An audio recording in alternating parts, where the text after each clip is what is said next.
Walt Disney's Peter Pan. Standard. Key ideas and details. Compare and contrast two or more characters, settings, or events in a story or drama, drawing on specific details in the text. In a quiet street in London lived the Darling family. There were Father and Mother Darling, Wendy, Michael, and John, as well as the children's nursemaid, Nana, a Saint Bernard. At bedtime in the nursery, Wendy always read wonderful stories about Peter Pan in Neverland, a magical place with mermaids and fairies and wicked pirates too. John and Michael liked best of all to play pirate. They had some fine slashing duels between Peter Pan and his arch enemy, the pirate Captain Hook. Father Darling did not like this kind of play. He blamed it on Wendy's childish stories of Peter Pan. It is time for Wendy to grow up, decided Father Darling. This is your last night in the nursery, Wendy girl. All the children were much upset at that. Without Wendy, there would be no more bed stories of Peter Pan. That very evening, who should come to the nursery but Peter Pan and a fairy named Tinker Bell. It seemed Peter had been out looking for his lost shadow. When he overheard that Wendy was to be moved from the nursery, he hit upon a plan.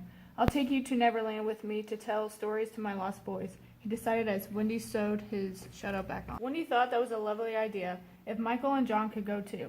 So Peter Pan taught them all to fly with happy thoughts and faith and trust and a sprinkling of Tinker Bell's pixie dust.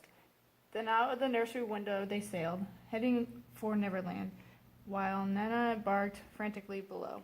Back in Neverland, Captain Hook was grumbling about Peter Pan. You see, once in a fair fight long ago, Peter Pan had cut off one of the pirate captain's hands, so that he had to wear a hook instead. Then Pan threw the hand to a crocodile who enjoyed the taste of hooks so much that he had been lurking around ever since, hoping to nibble at the rest of him. Fortunately for the pirate, the crocodile had also swallowed a clock. He went tick-tock when he came near, which gave a warning to Captain Hook. Now as Captain Hook grumbled about his young enemy, there was a call from the crow's nest. "Peter Pan ahoy!" "What? Where?" shouted Captain Hook, twirling his spyglass around in the sky. And then he spied Peter and the children pausing for a rest on the cloud. "Swoggle me eyes, it is Pan," Hook gloated. "Pipe up the crew. Man the guns. We'll get him this time at last." "Oh, Peter, it's just as I dreamed it would be. Mermaid Lagoon and all," Wendy said as a cannonball ripped through the cloud beneath her feet. "Look out," cried Pan. "Tinker Bell, take Wendy and the boys to the island. I'll stay here and draw Hook's fire." Away flew Tinker Bell as fast as she could go. In her naughty little heart, she hoped the children would fall behind and be lost. She was especially jealous of Wendy girl, who seemed to have won Peter Pan's heart. Straight through the Neverland jungle, Tink flew, down into a clearing beside Hangman's Tree. She landed on a toadstool, bounced to a shiny leaf, and pop! A secret door opened for her in the knot of the old hollow tree. Zip! Down a slippery tunnel Tink slid. She landed at the bottom in an underground room, the secret house of Peter Pan. Tingling, she tinkled, trying to awaken the sleeping lost boys. At last, rather grumpily, they woke up and stretched as they listened to Tinker Bell. "What? Pan wants us to shoot down a terrible Wendy bird? Lead us to it," they shouted, and out they hurried. When Wendy and Michael and John appeared, flying wearily, the lost boys tried to pelt them with stones and sticks, especially the Wendy bird. Down tumbled Wendy, all her happy thoughts destroyed. Without them, no one can fly. "Hooray, we got the Wendy bird," the lost boys shouted. But then Peter Pan arrived. How angry he was when he discovered that the boys tried to shoot down Wendy. Even though he had caught her before, she could be hurt. "I brought her to be a mother to us all, and to tell us stories," he said. "Come on, Wendy," said Peter. "I'll show you the mermaids. Boys, take Michael and John to hunt some Indians." So Peter and Wendy flew away, and the boys marched off through the forest, planning to capture some Indians. There were wild animals all around, but the boys never thought to be afraid, and not a creature harmed them as they went through the thick woods. "First we'll surround the Indians," John decided. "Then we'll take them by surprise." John's plan worked splendidly, but it was the Indians who used it. Disguised as moving trees, they quietly surrounded the boys and took them by surprise. Peter and Wendy flew to Skull Rock. Peter, by imitating Hook's voice, tried to trick Smee into setting Tiger Lily free. That almost worked, but Hook discovered the trick and came after Peter with his sword. Then what a thrilling duel they had! All over the rocky cave where Princess Tiger Lily sat with the tide up to her chin. Peter won the duel and rescued Tiger Lily just in the nick of time. Then away he flew to the Indian village to see the princess safely home. and Wendy went along behind. When Peter and Wendy brought Tiger Lily home, the chief set the captives free. Then what a wonderful feast they had. All the boys did Indian dances and learned wild Indian chants, and Peter Pan was made a chief. Only Wendy had no fun at all, for she had to help the squaws carry firewood. "I've had enough of Neverland," she thought grumpily. "I'm ready to go home right now." While the Indian celebration was at its height, Smee, the pirate cook, captured Tinker Bell and took her back to the pirate ship. He presented Tink to Captain Hook. "Ah, Miss Bell," said Hook sympathetically, "I've heard how badly Peter Pan has treated you since that scheming girl Wendy came. How nice it would be if we could kidnap her and take her off to sea to scrub the decks and cook for the pirate crew." Tink tinkled happily at the thought. "But alas," sighed Hook, "we don't know where Pan's house is, so we cannot get rid of Wendy for you."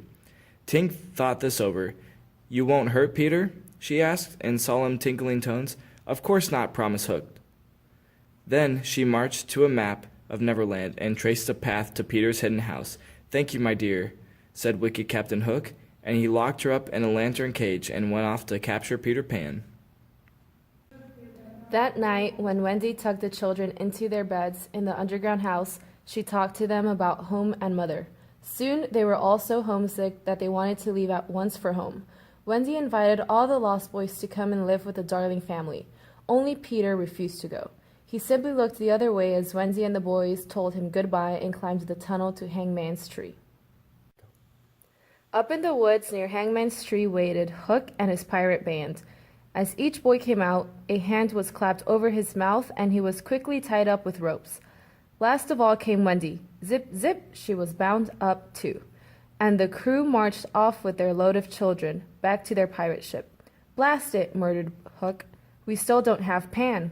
So he and Smee left a wicked bomb wrapped as a gift from Wendy, for poor Peter to find. Very soon they hoped Peter would open it and blow himself straight out of Neverland. On the pirate ship, Captain Hook demanded that Wendy and the boys become pirates. "Never," Wendy cried. "Then you shall be the first to walk the plank, my dear," said Hook. In the excitement, no one noticed that Tinker Bell escaped and flew off. Wendy said goodbye, bravely walked out the long narrow plank, and disappeared. Everyone listened, waiting for a splash, but none came. Then they heard a familiar sound. It was Pan, warned by Tinker Bell. He had arrived just in time to scoop up Wendy in midair and fly her to safety. "This time you have gone too far, Hook," Peter cried. He swooped down from the rigging, all set for a duel. And what a duel it was! While they fought, Tinker Bell slashed the ropes that bound the boys, and they beat the pirates into jumping overboard and rowing away in their boat. Then Peter knocked Hook's sword overboard, and Hook jumped too. When the children last saw the wicked Captain Hook, he was swimming for the boat with the crocodile tick-tocking hungrily behind them. Peter Pan took command of the pirate ship. "Heave those halyards, up with the jib. We're sailing to London," he cried. "Oh, Michael! John!" cried Wendy. "We're going home!" And sure enough, with happy thoughts and faith and trust, and a liberal sprinkling of pixie dust, away flew that pirate ship through the skies till the gangplank was run out to the Darling's nurse windowsill. But now that they had arrived, the Lost Boys did not want to stay. "We've sort of decided to stick with Pan," they said. So Wendy, John, and Michael waved goodbye as Peter Pan's ship sailed off through the sky, taking the Lost Boys home to Neverland, where they still live today. In the movie, Peter tries to attach his shadow using soap. In the book, Wendy attaches Peter's shadow by sewing it on. The movie shows the father kicking out the dog, Nana. But in the book, Nana the dog lived outside. The movie showed Peter kicking Tinkerbell out for trying to shoot down Wendy. In the book, Tinkerbell leaves on her own.